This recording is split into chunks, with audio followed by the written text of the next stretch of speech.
several Ukrainian aircraft. So these probing attacks into Russian defenses were disastrous. Russian losses are almost negligible to the point of irrelevant.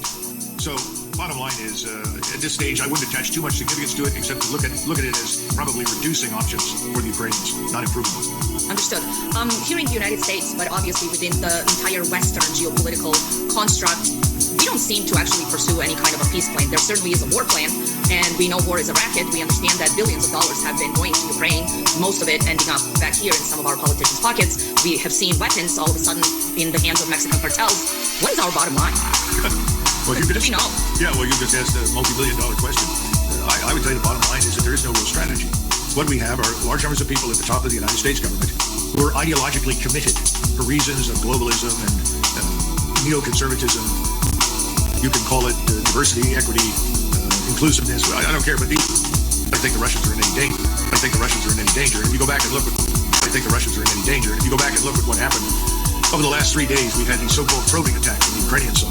Almost 4,000 Ukrainian soldiers have been lost, 54 tanks, 140 armored fighting vehicles, numerous trucks, 2 helicopters, several Ukrainian aircraft. So these probing attacks into Russian defenses were disastrous.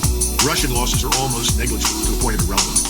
So bottom line is, at this stage, I wouldn't attach too much significance to it, except to look at it as probably reducing options for the Ukrainians, not improving them. Understood. Here in the United States, but obviously within the entire Western geopolitical construct, we don't seem to actually pursue any kind of a peace plan. There certainly is a war plan, and we know war is a racket. We understand that billions of dollars have been going to Ukraine, most of it ending up back here in some of our politicians' pockets. We have seen weapons all of a sudden in the hands of Mexican cartels. What is our bottom line? Well, you just asked a multi-billion-dollar question. I would tell you the bottom line is that there is no real strategy.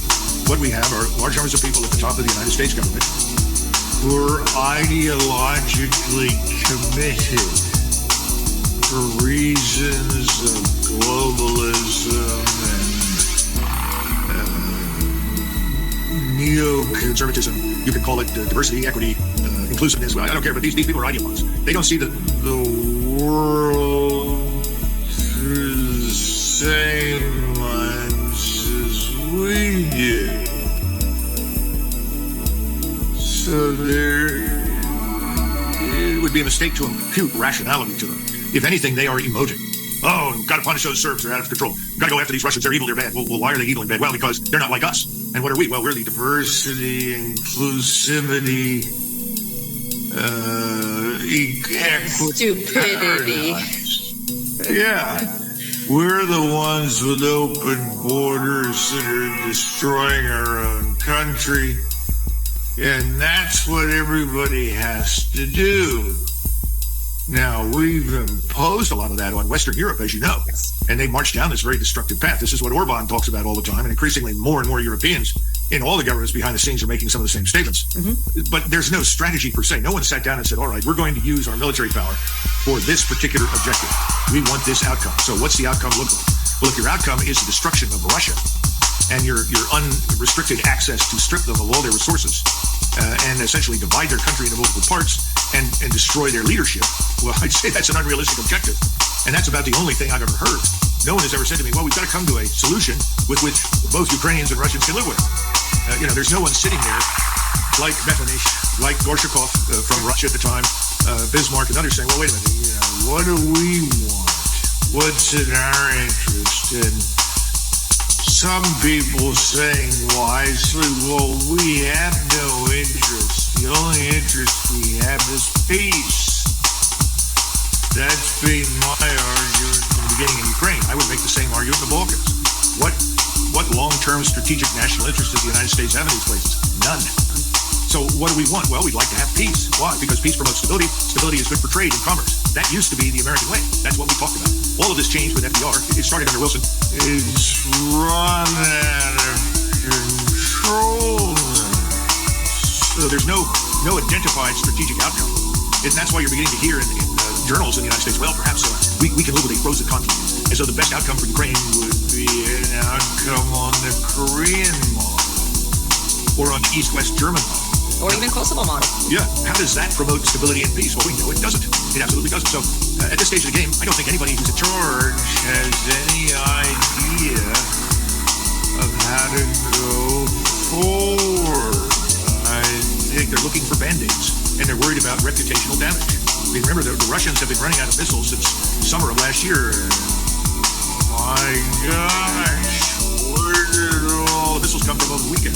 And bullets. That's right. And the Russian armed forces are demoralized, their commanders are incompetent, everything's falling apart, and Putin as a result is going to be overthrown? Well, how's that work out? On the other hand, when you look at Ukraine is in ruins. As a state, as a nation, it's destroyed. Anyone with a shred of humanity would look at that and say, this is unacceptable. But humanity plays no role for the ideologue. They're pursuing their war against Russia. They're just using Ukrainians to do it. And until the last Ukrainian. Yeah, and the regime in Kiev is just a puppet regime. And by the way, Mr. Courtney and by the way, Mr. Courtney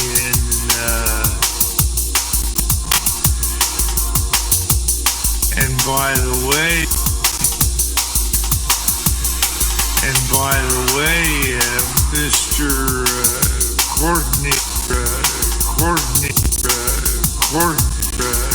Courtney Kiev is just a puppet regime.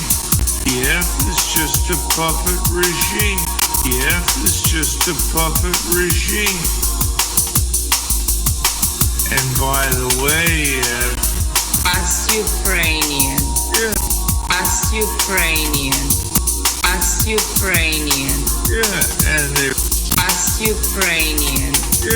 and the regime in Kiev is just a puppet regime. The regime in Kiev is just a puppet regime. The regime in Kiev is just a puppet regime. The regime in Kiev is just a... Until the last Ukrainian. Until the last Ukrainian. Until the last Ukrainian. And the regime in Kiev is just a puppet.